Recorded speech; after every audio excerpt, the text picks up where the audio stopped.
All right, ladies, hello and welcome to our energy flow in ecosystems note video. So, this is going to be a lot of definitions. Um, so, just bear with me. It's not our typical format, but this is just kind of this part of the unit.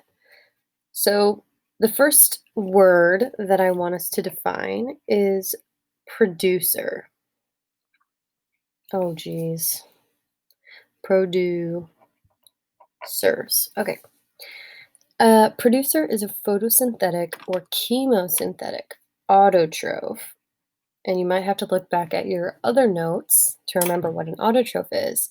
That serves as the basic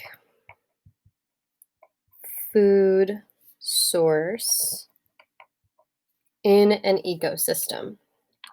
So producers are things like plants, trees, basically anything that gets its energy directly from the sun and provides nutrients for other organisms is a producer.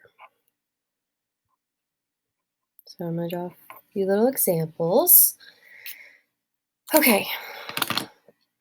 Next one is what we call a consumer. And there are primary, secondary, tertiary, so on and so forth, consumers in an ecosystem. A consumer is an organism that eats we're going to run out of room here, I apologize, organisms or organic matter instead of producing its own nutrients or obtaining nutrients from an inorganic source. So consumers are anything that eats producers, or they can also eat other animals. So just a few examples, we could do a rabbit, a bird, fox, etc. Lion, bear, all those. Those are all consumers. I'll do my best to draw a little bunny.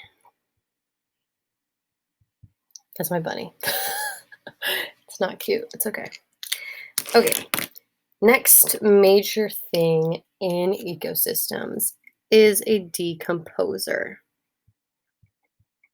So a decomposer is an organism that feeds by breaking down organic matter from dead organisms. The main one that comes to my head is fungi or mushrooms. These are decomposers. I'm going to do my best to draw a little mushroom.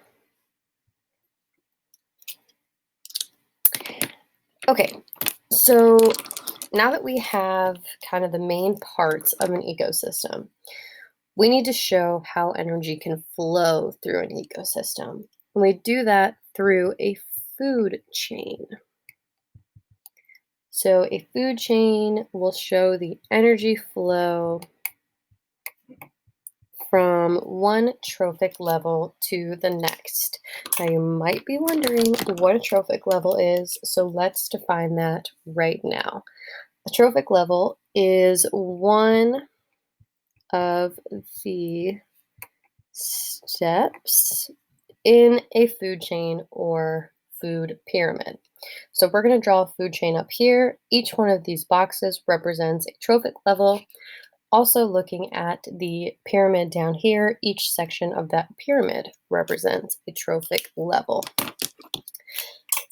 So we're going to have to do a little bit of drawing. The first box would be our producers. So you could draw a tree, a plant, whatever, grass, anything of that nature. Then you're going to have your primary consumer. So I'm going to go ahead and draw a little caterpillar. Caterpillar. I don't know if caterpillars, I think they do, have little antennas. Then we might have a bird that eats that caterpillar. Again, my drawings are not the best, but you're gonna get the point, hopefully. So this is my bird. I'm gonna write bird, just so you know, because clearly not an artist. And then we would have something that would eat that bird. So maybe a cat or a fox. I know I could draw a decent looking cat. So there's my cat. And the cat would eat the bird ate the caterpillar ate the tree. So let's go ahead and talk about these 4 words. Hopefully these look familiar to you. So an herbivore is an organism that eats only plants.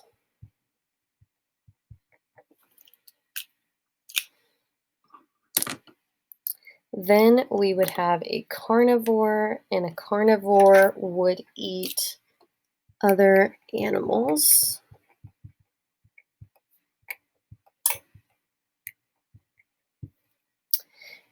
And then you have an omnivore that would eat both. So, trying to pick a color here.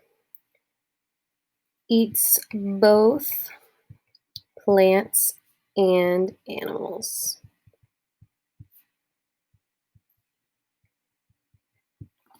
Okay, I want to skip this 10% rule and jump down to the energy pyramid.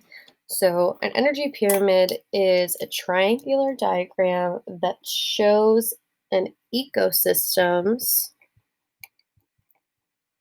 loss of energy, which is where the 10% rule comes in. So at the bottom, we would have our producers, so our plants. Then we would have our primary consumers. So for example, our caterpillar. We would then have our secondary consumers, so our bird. And finally, we would have our tertiary consumers, so in this case, our cat.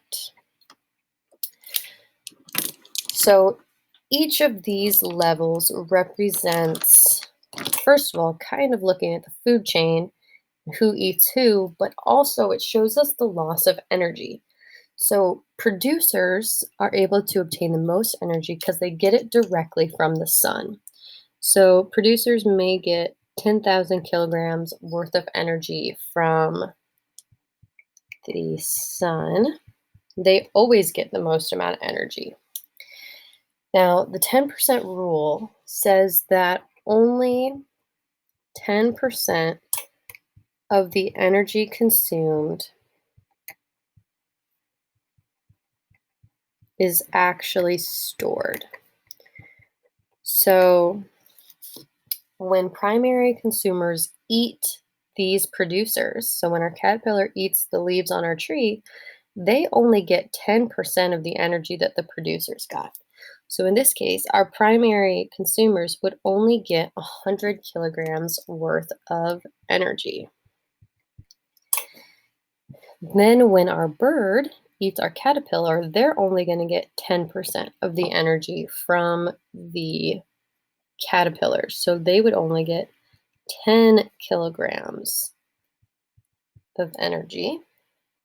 And again, 10% being lost from the cat to the bird would just be 1 kilogram of energy.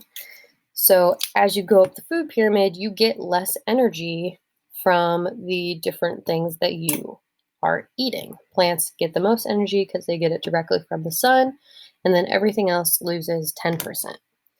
So that is the energy flow in ecosystems video. Hopefully that all made sense to you, but if not, we will talk about it and practice some more.